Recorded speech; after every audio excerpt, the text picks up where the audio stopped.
entertainment is supposed to be fun, right? And you can be engulfed in this thing, and it can overtake you. So from that moment on, I decided I need to be my own boss. Again, I haven't really spoken of this night in a microphone before, but I come to find out later, and I didn't realize at the time, it was the founders of Google and Queen Noor. Holy moly.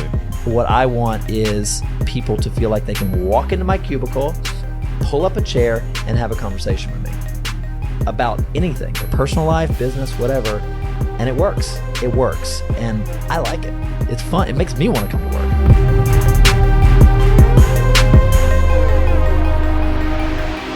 Hey everyone, and welcome to another edition of the Slow Hustle Podcast. Today, I get to chat with Jason Feltz. Jason is the co-founder and CEO of Virgin Produced, the entertainment arm of Sir Richard Branson's Virgin Group.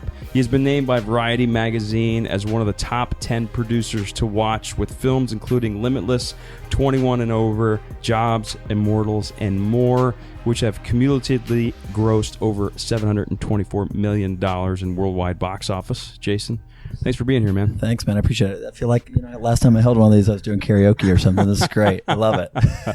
We take it back, man. We take it back with the wired mics. Good. It's good. I like it. First off, shout out to Nadine Dumas, who was on the show, who introed us. So big thanks to her, and Michael, who's behind the video, for coming down and shooting the video of this and doing his film magic. Jason, I was on a Virgin flight recently and got to see the safety video that you guys did, and the flight attendant was dancing along, and I'm like, this is probably the first time I've ever watched like the safety instructions ever. Right. So good work there. Thanks. That was the goal, was to take something that naturally is not content that you typically would want to watch, or that consumers engage in, and try and do something a little bit different. So we try and flip the script on stuff around here. Yeah, I'm pretty sure there's like someone doing yoga.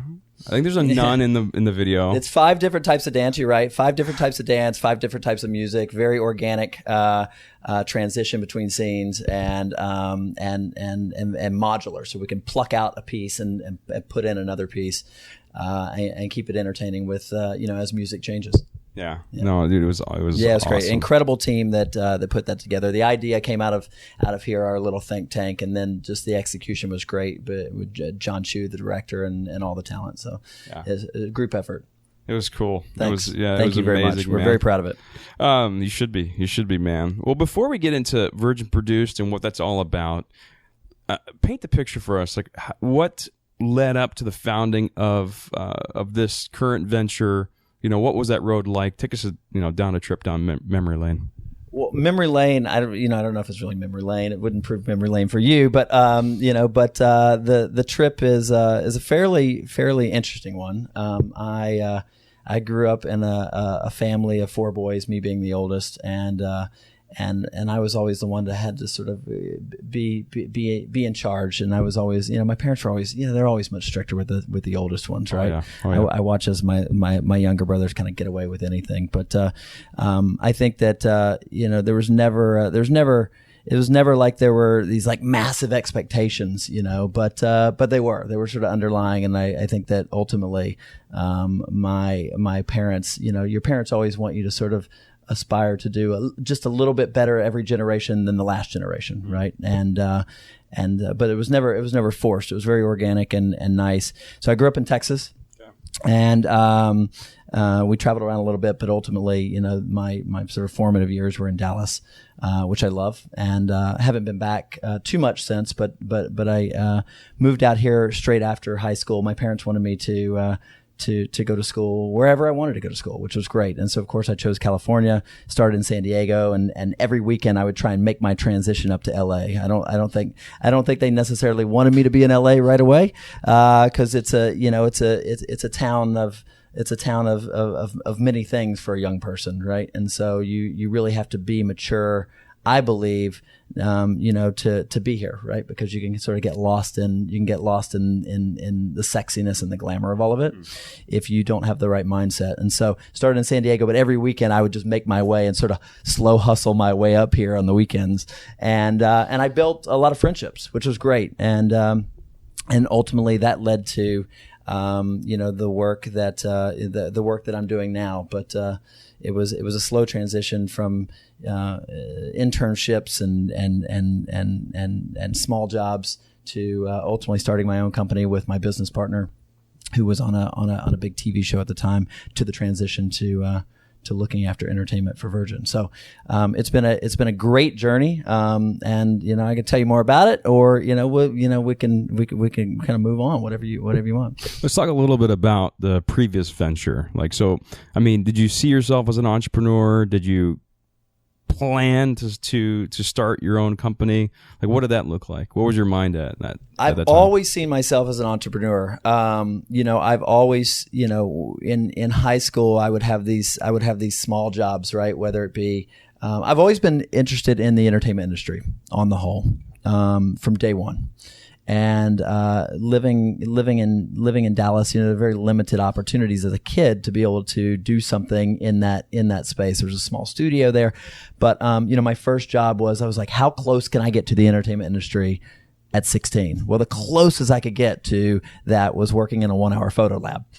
It's like, that's the closest you could get, right? And so I sort of the day I turned 16, I was down there filling out an application. I remember my dad dropping me off at the job, and it was at this place called Eckerd Drug or something. I remember turning and looking back at him, and it was like he was hesitating to get in the car. Not the day he dropped me off. He was kind of nervous that it was my first day of work, and I walked in, and I sort of donned the apron that you did and stuck my hand in the black box and pulled out the film and got to develop everyone's film, which was great because it was a small town. So I got to see everything that was going on in everybody's life. It was great for like a nosy, Alice Kravitz or whatever that nosy neighbor was, and Leave It to Beaver. But it was great. So I sort of tried to figure out what I could do in interim steps to get closer to my dream, closer to my goal of being ultimately in the entertainment industry in a formal way. And so small jobs in high school, always, and from there, that was sort of my only job where I really worked for a company that had this sort of these real sort of structured environment. I've always been an entrepreneur. I've always thought like an entrepreneur. I've always done entrepreneurial things. And, I've done the paper route, and I did the lemonade stand, and I wouldn't believe all the entrepreneurial things I've done. I bought my first VCR by how many papers I threw, right? So it's like I sort of did a lot of those things, and I guess my mind was always geared that way. And then when I got to Hollywood, it just went into overdrive. So what was that that previous venture like? I mean, founding your first company, what were some of the struggles that you ran into? Really hard. Really, really, really hard. You go in, I'm still learning new things every day, every single day. And I think people always go in, everybody likes to call me glass half full. He's glass half full, he's glass half full. And people call Richard Branson, Dr. Yes, right? And everybody around him has to be, Dr. No, Mr. No. And, and I think as an entrepreneur, you want to believe that everything's going to be great. And you sort of go in with these rose-colored glasses.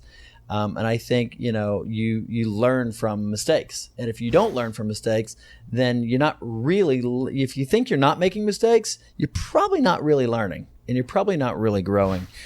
So when I moved out to California, as I said, I sort of making my slow hustle up every weekend, and ultimately convinced my parents that it was time for me to move to Los Angeles.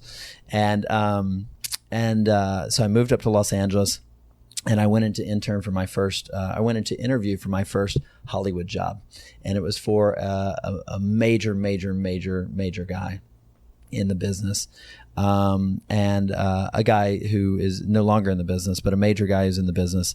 And I went in, and this was the first interview that I had, and I got the job. And it was sort of the number 3 assistant, right? And in Hollywood, it's a very sort of hierarchical place, right? And it was number 3 assistant, and this guy was a powerhouse. I mean, to this day, he's one of the most iconic men in the business.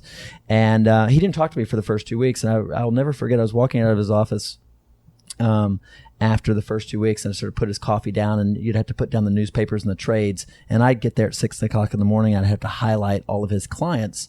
So then that way, when he got in, he would have the newspapers and the trades and his cup of coffee, and he would see all the highlights of his clients. He would know kind of what's being written about them at that particular moment in time. And this particular moment, I put down the coffee and I put down the trades, and every morning I said good morning to him, never said a word to me. And I'll never forget this particular moment. I'm walking out, and you have to remember I am just a green kid from Texas, and I'm walking out, and he says, "Hey." And I thought, oh, this is my moment. This is my big break. This is my big moment. And I turned around and I said, "Yes, sir." And he said, "Where are you from?" And I said, "I'm from Texas." And he said, "Let me give you a little hint." And I said, "What?" And he said, "Women from Texas, beautiful. Men from Texas with Texas accents, stupid. Lose the accent."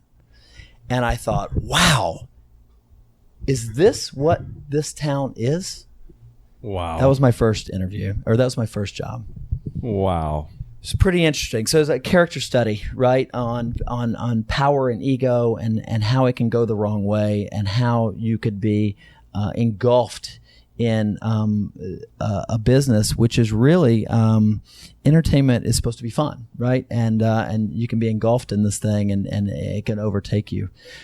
So from that moment on, I decided I need to be my own boss. I need to run my own business. I need to do it with the right culture. I need to do it with the right point of view. I need to do it with the right value system. And I need to create a great team internally, which will thus make great product externally. So that just further fueled my desire to follow the entrepreneurial goal, which led me to forming my first company. Tremendous story, dude. And there's a couple directions I want to take it, I think. But first and foremost would be, I think that for some folks that would have like devastated them. For you, it kind of elevated your potential, possibly, if that's the right way to put stakes. it. You definitely, it's a blow to you a little bit, right? Yeah. So, yeah. But it also was like a very formative experience. It's like, okay, this is exactly the direction I don't want to go. Yeah. Right? Yeah. And this was the most powerful guy in Hollywood at the time, right? So that was the direction that you thought you needed to go to get to where you wanted to be, right? So it was definitely eye-opening for me. Do you think that is the norm, or was the norm? Is it currently the norm? Not sure. I think it all depends on who the leader is. I think an organization is reflective of their leader, and how the leader operates, and how the culture the leader creates. If it's a fear-driven culture, which a lot of Hollywood is, and a lot of companies are, then it's going to be a fear-driven organization, all right? And so it's only as good as its leadership and the management around a management team, and then ultimately the entire organization. So I think yes, I think there's still companies and studios and organizations that operate like that, but then I think there's also ones that don't, like Virgin, Netflix, etc. So you found this company. What year would that have been? That was 2005. Okay, so from 2005 to the present, how do you go from founding your first company to working with Richard? Yeah, so 2005 to 2000, I would say 8 or 9, I had a company called J2 that I partnered with very good family friend, Justin Burfield. He was on a hit TV show called Malcolm in the Middle. The show was highly successful. He was a guy that was never driven by stardom. He wasn't a guy that really cared about PR. And in between takes on the set, he would run up to the writer's room and pitch ideas. So he was sort of this really creative idea guy. And he came to me in about 2005. I was producing commercials at the time, because I got out of that job that was a complete blow to my thought process, and realized I wanted to produce, right? Realized I wanted to be in the production space. And he came to me and said, "Hey, I want to form a company." And I thought, great, I feel like I have a business acumen. You certainly have a creative acumen, and I think that's a great start. And let's do it. So we built the company together. We both put our own money into it. We did a deal with a company that was at Fox. It was a pod at Fox. We became a production company. And it was hard. It was really, really, really hard because, again, you go in with these sort of rose-colored glasses, right? You're like, wow, we've got some money and we've got a thought process, and but we didn't have a brand really. We're sort of starting from scratch, and it was tough, but we kept our nose down.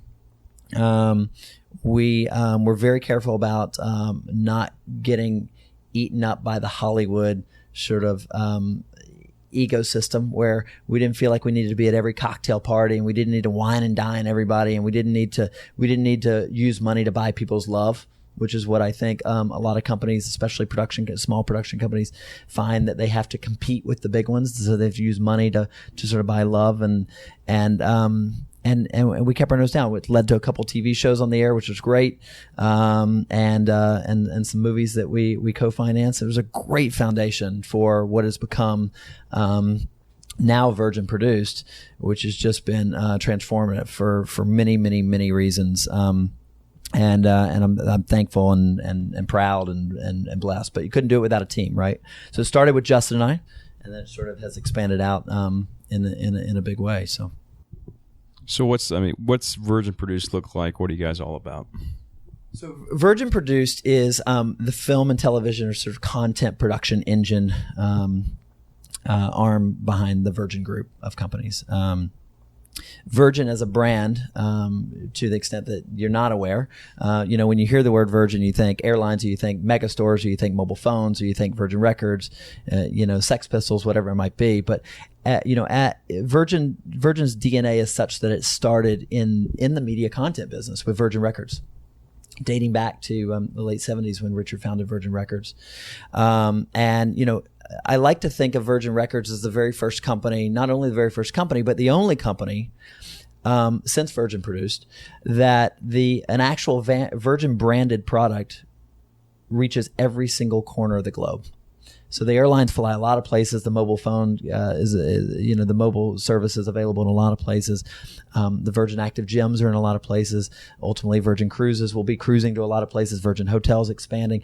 But content is something that transcends territory and transcends race and transcends and it can reach every single corner of the globe. So the music that came out of Virgin Records hit every single corner and still does.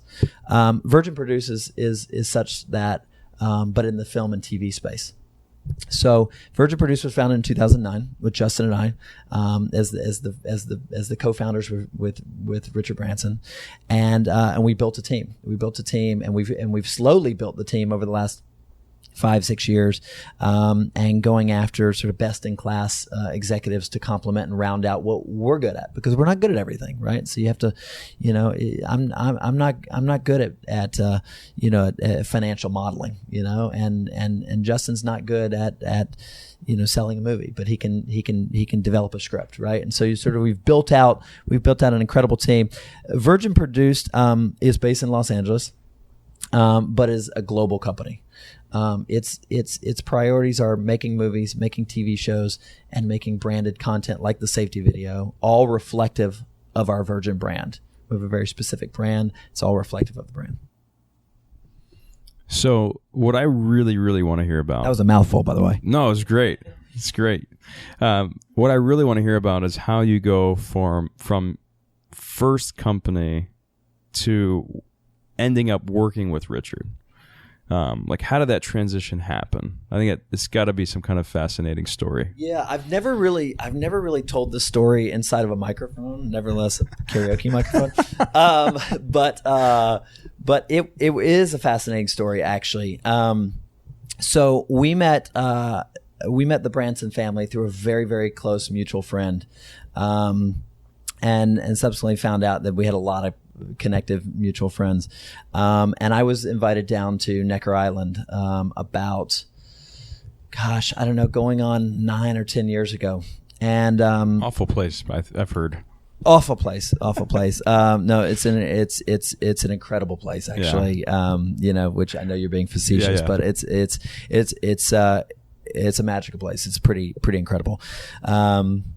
And a lot of stories to tell from there too, but can't tell those into a microphone. Definitely can't tell those. But so I was invited down, and I was invited down as a friend, and I didn't. Funnily enough, I didn't know who Richard Branson was. I know that's kind of naive of me, but I was American. It was, it was like 9 years ago. So, Virgin America hadn't launched yet. Virgin Mobile was here, but and the mega stores were kind of here on the peripheral, but, not in the cities I was really in. And so I didn't know who Richard Branson was. I just knew that I was going to the Caribbean. And I'd grown up going to the Caribbean anyway. So it was just kind of like, oh, I'm just going to the Caribbean. And I didn't know that it was an island owned by one man, and that there was a brand sensibility behind it and everything that it was. I was just invited down by some friends, and we went down as with family and friends, and I arrived to the island. It was great, and I was late to arrive. Of course, I have a massive suitcase, because I'm thinking I'm going to an island. They probably don't have washers and dryers, right? What I didn't realize is like your laundry actually gets picked up by your room, and you wear it, you put it on the ground, it's washed in an hour. So I show up with this massive suitcase. So instantly everybody's looking at me like, who is this guy? Like, why does he have a trunk with him? I just thought I'm going for a couple of weeks. I need to prepare. They probably, they're probably using washboards, right? It's very remote. I wasn't thinking. And, cause it wasn't set up for me, to the credit of our family friends. It wasn't set up. I didn't know. And, I think now everybody in the world knows what Necker Island is, but at this time I didn't know what it was. And so I find myself, just to sort of cut to the quick here, I found myself the third night sitting across from the host. And it was this man who had this, Richard, right? His look. And I just thought, God, what a cool guy. Who is this guy? Like he was, he's always kind of instigating and party starting. And I thought, hey, he's cool. And I found myself getting sat across from him.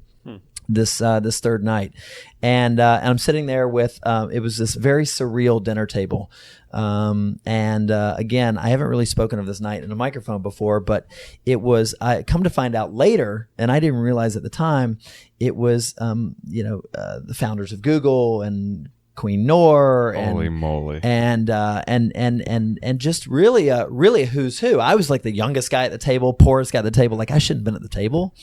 Should not have been at the table situation. Had it been set up for me going in, right? I would have had a sense of intimidation, and I would have been scared, and but sitting at this table, I felt like I was just with my friends, because I was 3 days in. You'd already kite surfed, you'd already swam, you'd already, you already had a couple drinks. You're already sort of part of the thing. And everybody's going around the table talking about how, their thought processes and how they're going to change the world.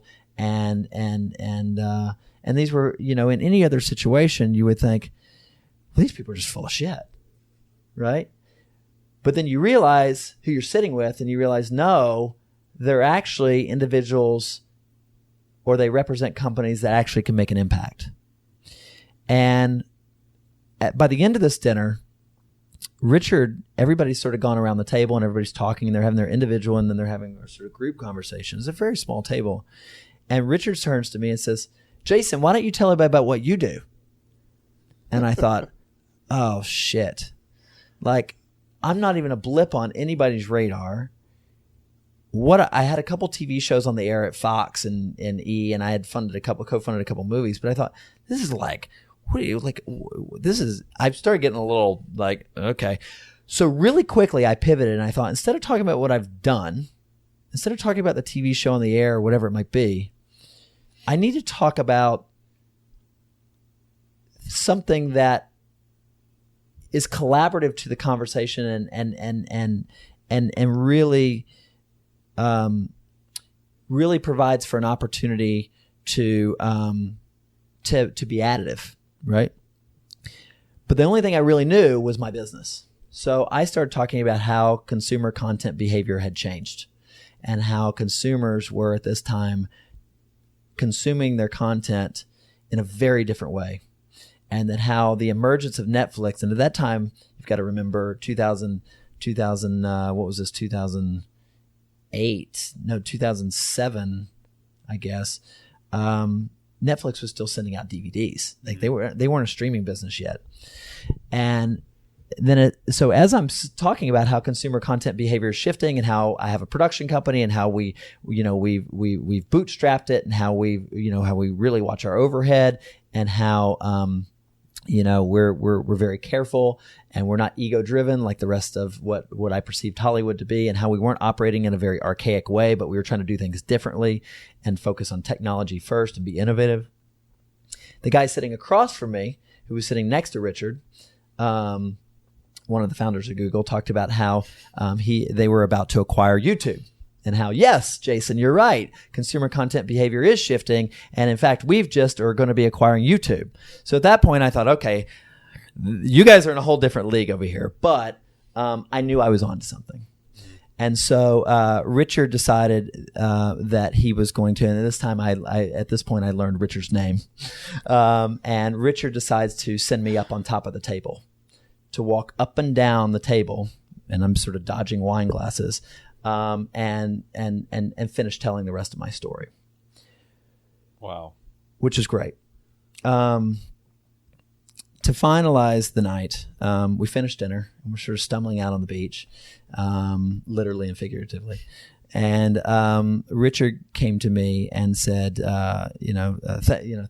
basically, thanks for humoring me back there. And I said, yeah, you started Virgin Records. I heard you say something about records. And he said, yeah. And I didn't know. I was completely naive. I didn't know. And he said, yeah, it was the saddest day of my life and the happiest day of my life. And it was the happiest because it allowed the Virgin brand the opportunity financially and bandwidth wise to combat British Airways, who were in the middle of their Dirty Tricks campaign, trying to take Virgin Atlantic down. Mm-hmm. It was the saddest because it marked the end of Richard and the Virgin brand in the creative spaces they knew it at that moment in time by selling Virgin Records. And so from that point, Richard and I concepted how are we going to bring the brand back full circle to its roots of entertainment, form a company that can be completely collaborative with artists, create a great environment internally for actors and directors and writers like Virgin Records did for musicians, and then have a great product on the external. So Virgin Produced was born on that trip, on the next trip, actually. I'm proud to say. So that's the evolution. That's a long-winded version, but again, this is my first time to ever mention the story. But why not? That's slow hustle, right?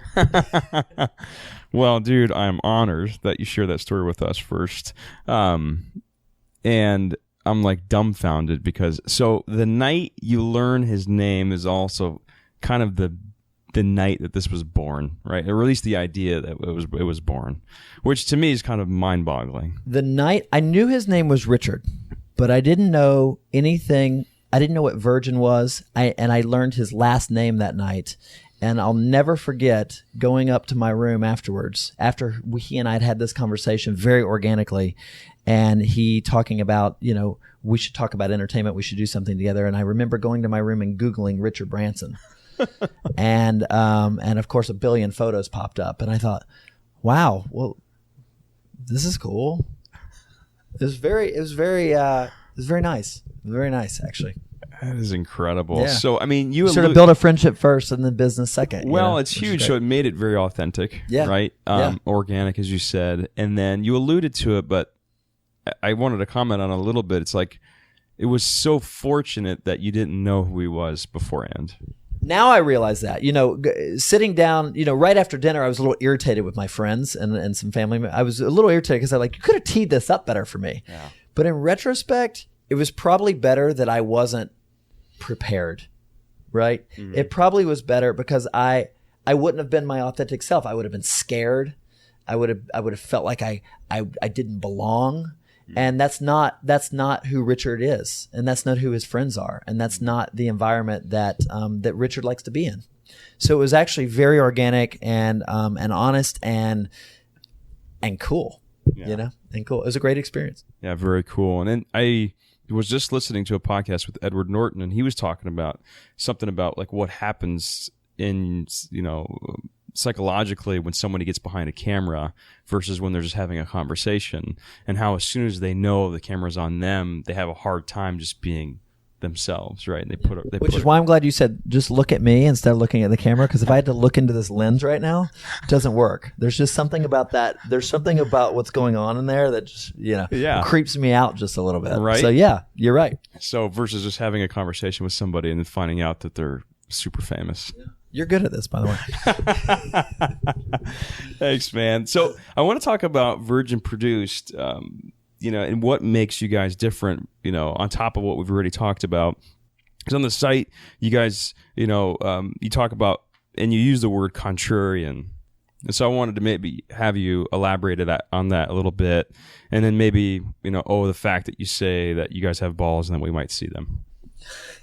I knew you were going to bring that up. So, Contrarian is sort of our, I think that's, if there's one word that describes Virgin Produced or even the Virgin brand, the sensibility, to me, it's contrarian. It's doing things just a little bit differently, whether that be, creating a different experience like a lot of the service companies, the airlines, whatever do, or a different product, in our case, but just doing things a little bit differently. So Virgin Produced specifically, we're very careful about the content that we create. We're never going to be a volume dealer. We're never going to spit out 8 movies a year and you go, God, it's like, what is they're never just going to sort of disappear, right? We're very careful in what we develop in the film side, the TV side, or even the branded entertainment commercial side. So we do a lot of work for the Virgin companies worldwide. The safety video for Virgin America being one of them, obviously, that's won a lot of awards. But there's so much more that you've seen that you don't necessarily know that it's us behind it, and we like it that way, right? Because those individual companies, it's about their product and their consumer. But our development process is fairly simple, but it's definitely with a contrarian mindset. And that is, if we're going to develop something, number one, we're going to run it through our brand filter. And that brand filter is, for us, it's that sort of Virgin sensibility. Is it subversive? Is it irreverent? Is it cool? Is it fun? Is it sexy? Is there a sense of adventure? Is there a sense of wish fulfillment? Is there an underlying message that is a force for good, right? Not slapping you over the head, but is there, the case with Limitless. It was our first film. We can talk about it in a minute, but it was a sense of wish fulfillment. It was fun. It was cool. It was stylized, but it also was a cautionary tale, right? Mm-hmm. Be careful what you wish for. And so, so from a brand perspective, we run it through our brand filter first, which I think a lot of people run through a financial filter first, right? Are we going to make a lot of money? So we run it through the brand filter first because we want to be authentic for the Virgin consumer. I want the passengers who are loyal brand fans who fly Virgin America, Virgin Atlantic, Virgin Australia, or ultimately Virgin Galactic. I want the subscribers on Virgin Mobile to go, wow, I see why Virgin made that movie. Because at the end of the day, while we're all very different companies, we all share the same brand fan. And they need to trust us. And if we lose that trust, we lose that authenticity with the consumer, we're done. Right? And it'll affect the other companies. And so we all work together very collaboratively. We're not a conglomerate like a News Corp. I call us more of like a federation of companies. We're a family of companies and we all work together. So we run it through our brand filter first, which makes us a little bit different. And that's our sort of contrarian point of view. Then we run it through a financial model, right? You have to do the right thing economically, right? You have to, and we want to make sure that the movie or the content is going to appeal globally. So we run it through a financial model to make sure it's going to appeal in all the markets that Virgin has a pretty significant demographic and consumer brand fan database, I guess.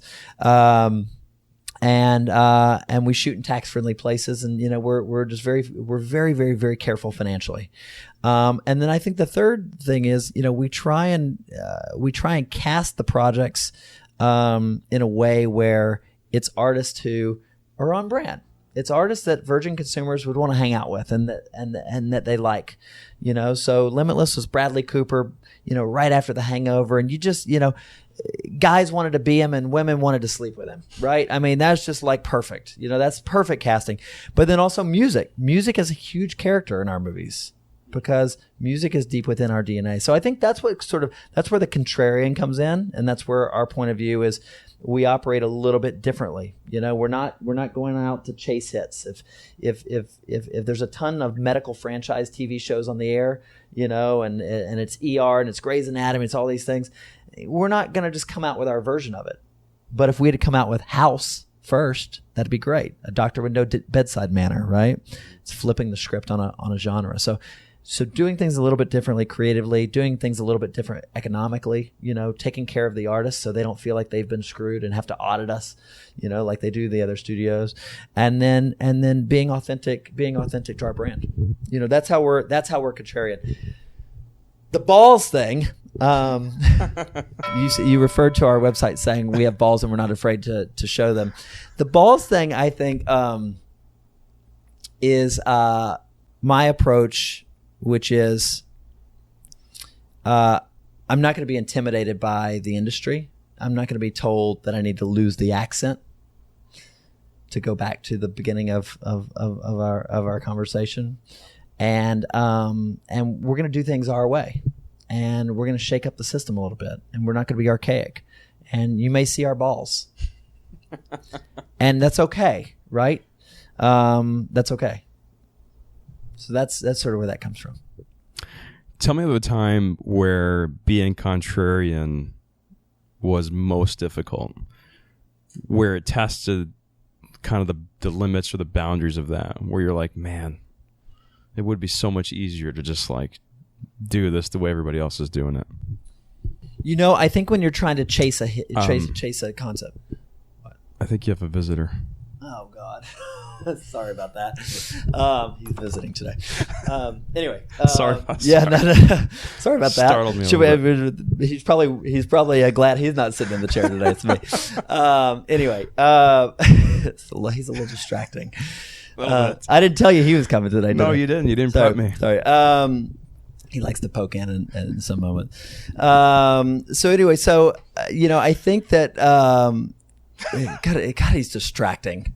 I think that contrarian, where being contrarian, is tough sometimes is in moments where you have the opportunity to go chase a trend, right? Everybody's doing the road trip movie. You've got all these road trip movies, right? You've got Melissa McCarthy doing her one where she's stealing identities. You've got, most recently, Zac Efron and Robert De Niro doing theirs. You've got all these sort of road trip movies, and it'd be really easy for us to take a concept, slap the Virgin brand on it, and push it out. And we'd probably do okay economically, right? Mm-hmm. Financially, because it's a trend. But I think that's where you lose the Virgin cred. That's where you lose the consumer's trust, because I think the consumer's on to the trend and going, guys, why aren't you doing it differently? Mm-hmm. Why aren't, it's like the airline business. Richard didn't invent the airline business, right? He just had better seats, better entertainment, mood lighting, better experience. He shook it up. And I think consumers expect that out of us from a content perspective. It's like, don't follow trends, do it differently. And so we're really tough on ourselves to do it differently. And I think that's where being a contrarian is tough, because you have the opportunity sometimes to go and just pull the trigger on something, just to go fast. Mm-hmm. And I'm sure some of the guys who run the numbers and count the beans, probably would really love for me to do that, but I can't do it because I don't want to lose the Virgin cred. Yeah. Yeah. Yeah. And then, you could be perceived as a sellout. It's like, okay, they used to be different. Now they're just another, fill in the blank, whether it's productions or airlines or whatever. And back to the beginning of the conversation, my first Virgin flight, I can remember as soon as I stepped on the plane thinking, wow, like different, right? Like refreshing. From that to the video and to all the other experiences on the airline. And so, I'm assuming that the life is still very much hectic, right? You have the experience of running your own company now, doing it within an organization that's in line with your values, but living very much a hectic life, or in an industry that is very demanding, right? How are you managing that, and then also remembering to stay true to your own self, your own brand, so to speak? That's a really good question. And I think that, I think first and foremost, I work with and for a brand that really promotes and reinforces on a constant basis. Again, starting with your leadership on down, right? Richard is definitely a reflection of this. The live work balance. And it is really demanding. Separate and apart from my role inside of this operating company, I work with a lot of the Virgin companies where they need me and where I can sort of plug in to help them, really convey the overall Virgin brand message, right? Whether it be on the hotel side or whatever it might be, and helping those companies create great entertainment experiences. And so sometimes I do feel like I'm stretched thin, right? But I balance it. What I try and do is I'm getting better about it. I think you learn, you have to learn, you have to sort of train yourself. But my day starts very early in the morning, and it starts by through working with companies in England or whatever it might be, and then I typically take a shower and run or do whatever I'm going to do. And then I start, then I have my early morning calls after that, which is New York, which some of our board members are in New York, and Virgin Management's there, which is the group that look after the North American companies. And then you come into the office, and then you've got all your Los Angeles work until 5-6 o'clock, and then you've got your drinks, your dinner, and then you've got to do your Australia business, right? So there's 2 companies in Australia that I work with, Virgin Australia Airlines and Virgin Mobile Australia, and thankfully I have an incredible team. And I think it really is. I think it's. I couldn't do it without my team. As I said at the beginning of our conversation, it was very important for me to, and it's very important for Richard. It's very important for the brand and the group as a whole to put people first.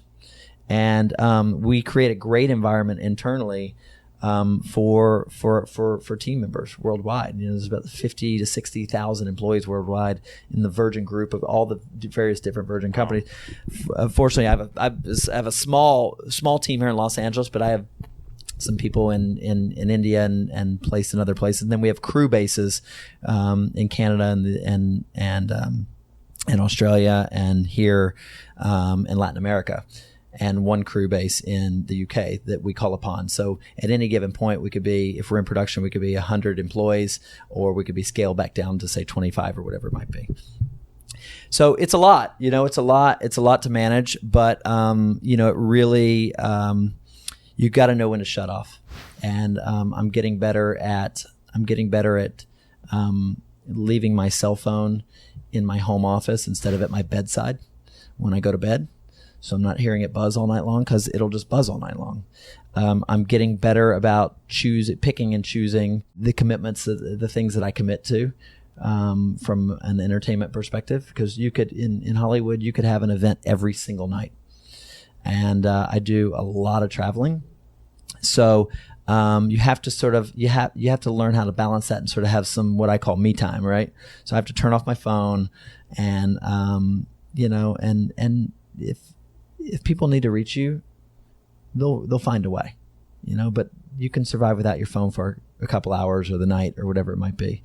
So that's it. That's really, there's a lot more to it, obviously. But can't tell you how my cake's baked, that's sort of the little secrets that I have, but I make it work. And I also lead a very healthy lifestyle. I don't do drugs.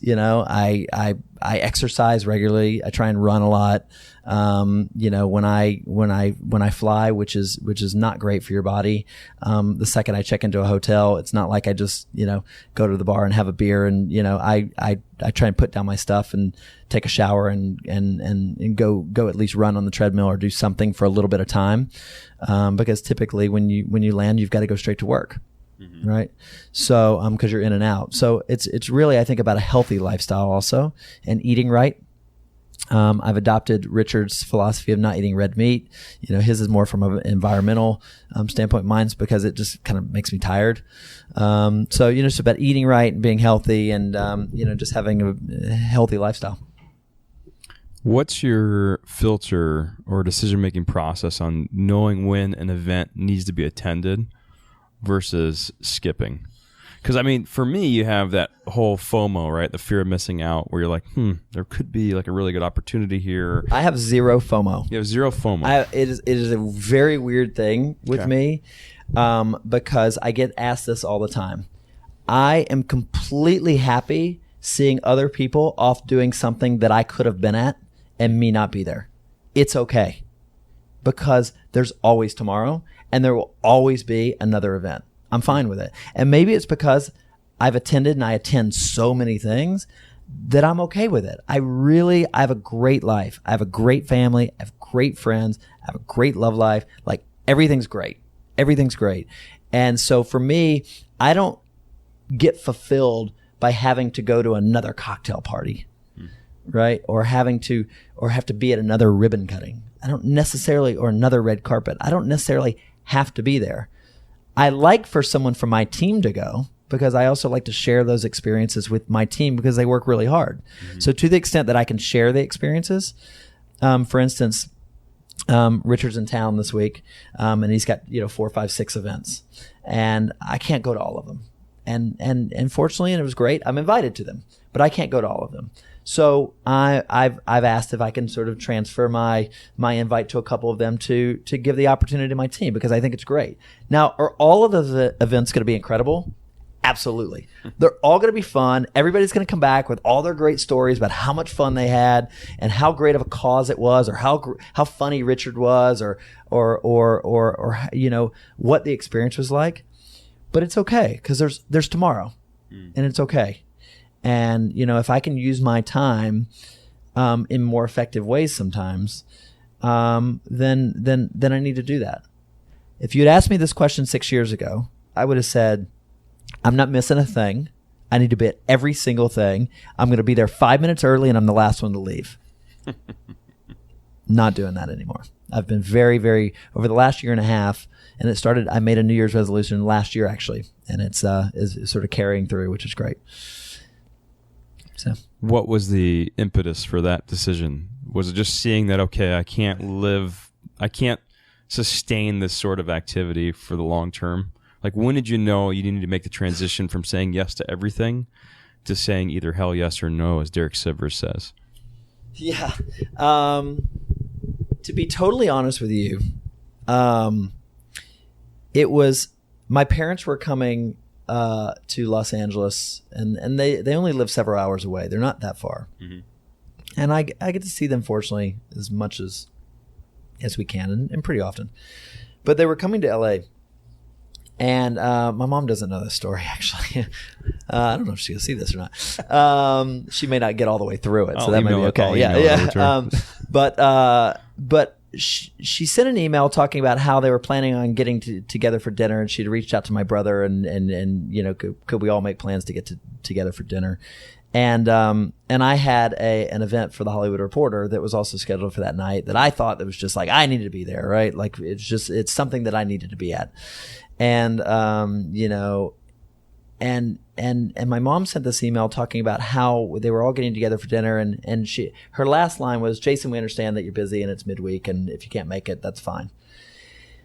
And I read that email and I thought, God, they're always so cool about that stuff. Mm-hmm. But I thought, that's really sad that my mom has to say, we're all getting together, and Jason, we understand if you can't be. And I love, and they will never change. They'll always let me. They're never going to tell me I need to be at something, but I thought, God, that really sucks that I have to be the disclaimer at the end. I have to be the PS. Why do I have to be the PS? And I don't want to be the PS. And I want to spend time with my family. When they're in town, I want to spend time with my family. Now I have said to my family, like, please give me some notice. But so I made the conscious decision just not to go to that event that night. And I didn't tell anybody that I had the opportunity to go to that event. I really wanted to go to that event. It was really cool. And I was going to be sitting with really great people that would have been great connectivity opportunities. But I thought, it's okay, right? Going back to what I said earlier, you don't need to be at everything. And I ended up going to that dinner that night with my family, and we had the best time. And I didn't say anything like, I could be at this, I could be at that, because I don't do stuff like that really. But I walked away from that night going, what would my night have been like had I not gone? And I asked one of my colleagues who I sent in my place to that dinner. The next morning I said, hey, how was the dinner last night? He goes, oh God, it was horrible. It was this, it was that. And this guy kept talking about himself and this. And I thought, God, I had so much. And I had a hangover hanging out with my parents. But I thought, that was really great that I made that choice. And so that was the impetus behind it. And so from that point on, and especially as my parents are getting older, and they're not old by any means, so if they are watching this, they're going to be really angry I even said that. But I thought, you know what? When I have those opportunities to pick and choose, I should really think hard about what choice I make. Is it really going to move my business forward? Is it really going to move the brand that I love so much forward? Or is it just another thing that's going to make my mom write PS on the email, right? So anyway, I've gotten better. I like the story, man. I like it a lot. So how was that kind of transformed the way that you operate, or that the way that your employees engage with the company? Has that been affected as well? Absolutely. I think I've changed.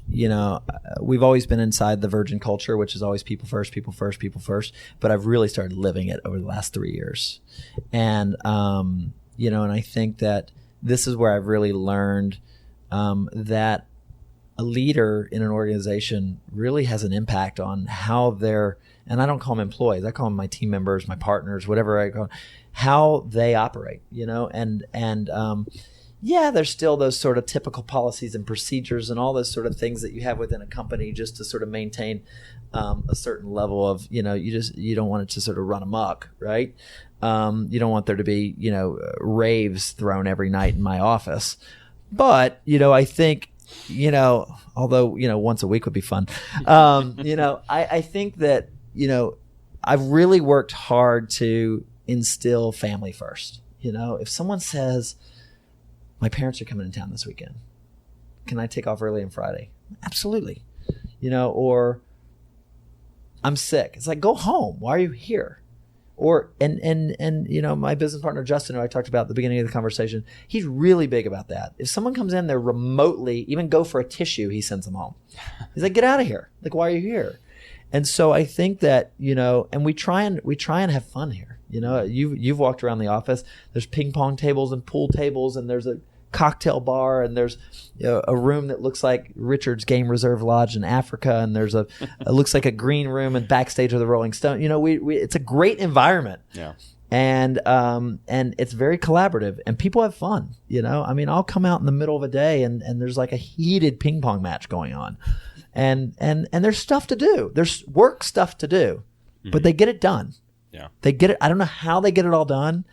But I don't know how I get it all done. I don't know how any of us get it all done. But I think if you make it fun, then people want to get up when the alarm goes off. They're like, hell yeah, I want to go.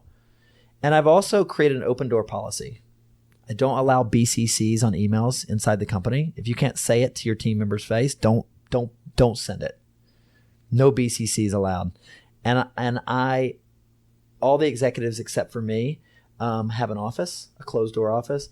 I have a cubicle, and I sit out with all of our support staff because I want everybody to think of me as support staff. I want it to be an open. I don't need to have some big corner office, with big leather sofas, and a little bar cart, and pouring whiskey Mad Men style. I don't need that. What I want is people to feel like they can walk into my cubicle, pull up a chair, and have a conversation with me about anything, their personal life, business, whatever. And it works. And I like it. It's fun. It makes me want to come to work. Mm-hmm. And it's what the Virgin brand is about, And so I try and, very simply, I try and live it so everyone else sees that it's worth living. Mm-hmm. It seems much more like, no hierarchy, right? Or less hierarchical, if I can even say that word, and more just like a family, right? It's definitely family. And it's less about work-life balance. It's just life. No, it is. It's a lot of people say live-work balance. I think, I think we do a lot of living, and then work happens. Yeah. And I think that's important.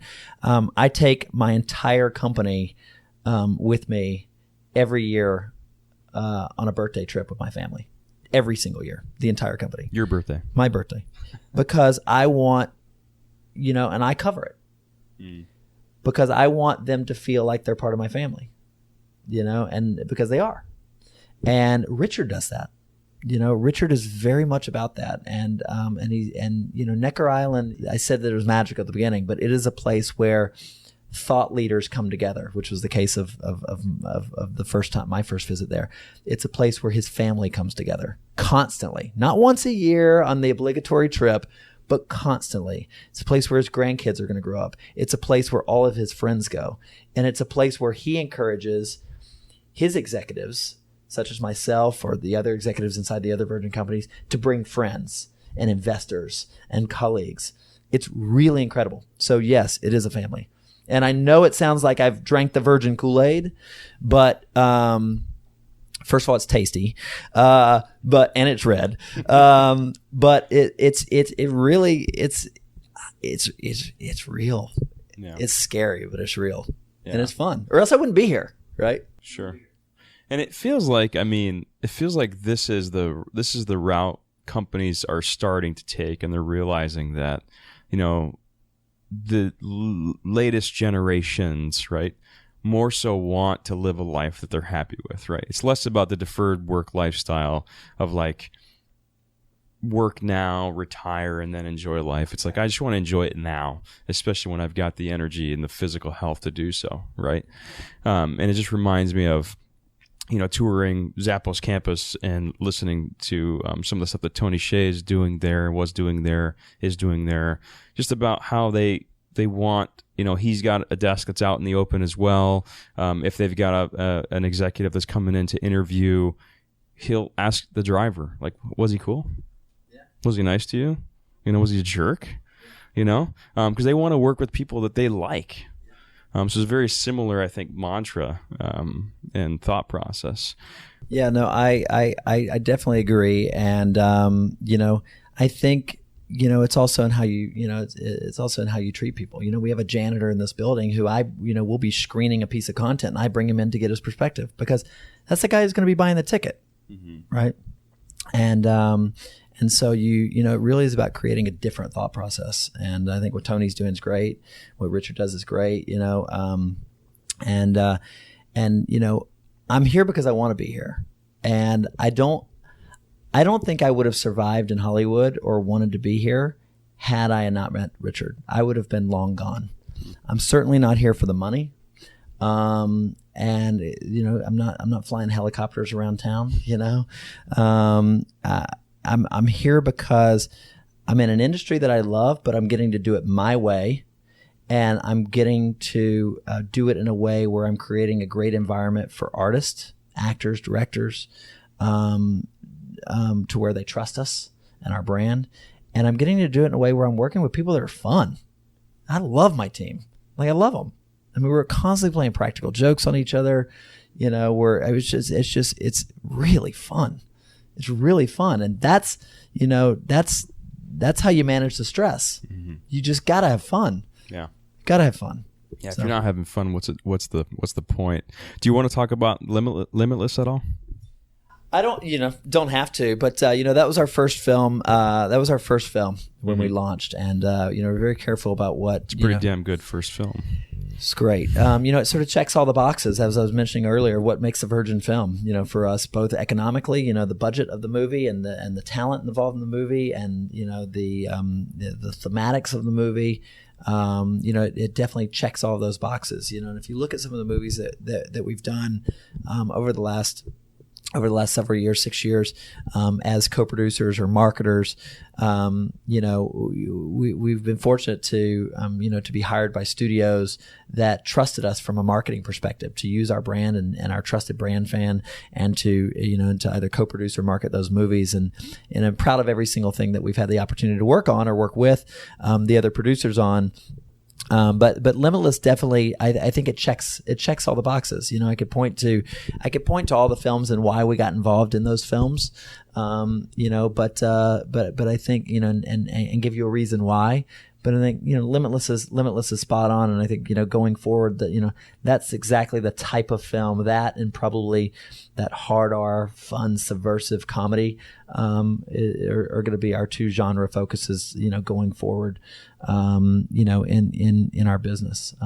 Our business is very much in transition now, which is great. And there's a lot of growth happening, which I'm happy about. And, in Hollywood fashion would be to do a press release every time you sneeze, but we're of the mindset, keep your mouth shut and just do it. Yeah. And so there's a lot going on for us, and we're really excited. We're sort of the little engine that could over here. We keep our mouth shut. We don't do any press, and we're not braggarts. So sure. We're just having a good time. Can you share what's coming up? Can't share too much. I did share the story how the company was conceived, which is the first time I've ever done that again. So I might have to look at this edit before you put it out there. Let's just say that the growth is going to be transformative for us. It's going to allow myself and Justin and Richard and our team to grow and transition the business in a way that we envisioned day one. But really be able to bring the artist in house and work with them, and grow the business. Cool. Sorry to be vague, but no. But, I got it. But I'll take what I can get. Yeah, no, absolutely. You're hustling me right now. I'm hustling. But now I know why it's called slow hustle. Okay, so the pace is a little bit slow, which is good. I like this. I do need coffee now. I'm just kidding. The pace is a little bit slow, but you're hustling. This is good. This is good. Fill out an application on your way out. I'll drink the Kool-Aid. A couple final questions for you, Jason. It's been awesome chatting with you, man. If you had an opportunity to go back and give your younger self a piece of advice, what would it be? That's tough. I think it would be that time is an asset. And what I mean by that is when I moved out from Texas to San Diego, I was in such a hurry to get up to Los Angeles. And then when I moved to Los Angeles, I was in such a hurry to get a job. And then when I got the first job, I was in such a hurry to transition to production. And then I was in such a hurry to transition to producing, to go from coffee fetcher to producing. I was in such a hurry to do this, and I was such a hurry to do this, and instead of really sort of taking that time, I wish I could go back. There's a lot of things that I would have done a little bit more methodically and a little bit more pragmatically. And I'm not far off from 40. And while that's not old, my parents keep reminding me, I really wish I could go back to that day where I was driving my beat up Nissan up to Los Angeles from San Diego. And I was so bright eyed, and I wish I had that knowledge that I do now. And I was making that drive up the 405, and my infatuation was with looking everywhere and seeing all the California license plates and the palm. And I was so green. And if I could just go back with the knowledge that I have now and just tell my younger self, take it slow. It's all going to be okay. Don't be in such a hurry. And I think it's all worked out okay. Mm-hmm. But I would have gone I would have not been in a hurry to get to the next day. And so that's why I'm really working hard now in ensuring that I stretch my day as long as possible. That's the reason why I get up so early and why I go to bed so late, is because I want all day, every day. And so I think, time is an asset. and the more time you have, use it. There's a book that I was just turned on to really quickly as I was leaving Necker Island, actually, funnily enough, last month. I was on a boat leaving Necker Island, and it was one of the wait staff that works on Necker, and she's a great woman. And she was going back to the other island that she lived on across the way, as a Tortola, I guess, or Virgin Gorda. And I got to talking to her. And she had been serving me dinner the night before, and she's just so charismatic and so nice. And so I get on the boat with her. And that's a great thing about Necker, right? It's like the guests are there sitting. It's just so awesome. And I'm having a conversation with her, and we're talking about life, and I'm sharing what I just shared with you about time as an asset. And she said to me, "Have you read the book In Love with Death?" And I said, "No." And she said, "Promise me that you'll buy that when you get home." And I said, "Okay." And she said, "Here's my email address, and I want you to tell me what you think." I am not kidding you. The second I got to Los Angeles, I bought In Love with Death. It's a very small, little easy read, okay? But it's this guy. It's a first and only book by this author. Don't ask me his name because I can't pronounce it. But it literally starts by, the first page says, "What day do you think you will die?" Based on your family, whatever. And then it says, "Okay, let's back into this. You're only going to have 40 more Thanksgivings." Wow. You're only going to have whatever it might be, right? And you start reading this book, and it's cool. It's not a depressant. It's actually really good. And it makes you think, we all hear this live work balance, but people don't know what the hell that means. Read this book. So that has made me have a desire to stretch every day all the way through. And I thank this woman. I sent her the most effusive email, and I was like, "Thank you." But who'd have thought that this woman would have turned me onto this book, and it has changed my life. Wow. So I've never even heard of it. Okay, promise me that you will get it. I promise I will It's get it. $9.99 or something. It's about this big. It's an easy read. You could literally read it in one sitting. But it is phenomenal. Please try it. Just a mind opener. But not one of those like really cheesy ones where you're like, okay, whatever, self-motivation, guy walks over Cole's, Tony Robbins type thing. It is like, I love Tony Robbins, but I do too. But anyway, you know what I mean.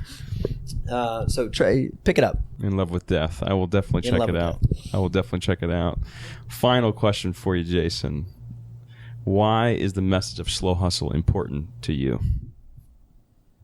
It's increasingly becoming more and more important, but I think that you can balance achieving your dreams and your goals, whether they be career or family or whatever it might be, which is all hustling, right? Because we're all hustling, we're all trying to get to where we want to be. I think you can get to where you want to be, but you do it. You need to do it. I think people need to do it, or I need to do it. Why it's important to me is because there's a lot to life, than there's a lot to life than money or accolades or credits, in the entertainment industry, and for your life to really be full, I think you can hustle, but you do have to do it slowly. And I'm learning this every year by year. And again, I wish I had learned this a long time ago. So when Nadine introduced us, which I thank her for that, and said, "Would you want to do this?" I watched a couple of your podcasts. And I thought, God, this guy's really on it. Like, this is cool. This is cool. So, kudos to you for having, your niche and doing that. Cause I think what you're doing is pretty cool. Thank you. Cool. Yeah. Thank you. Of course. So you can do it without being the PS. You do it without being the PS. I like that. I like that line. Yeah, thank you. My mom will appreciate that. You like that, I think. Mom, thank you very much. Well, Jason, it's been a pleasure, man. Thank you very much. Appreciate it, dude. This has been great. Thanks, dude.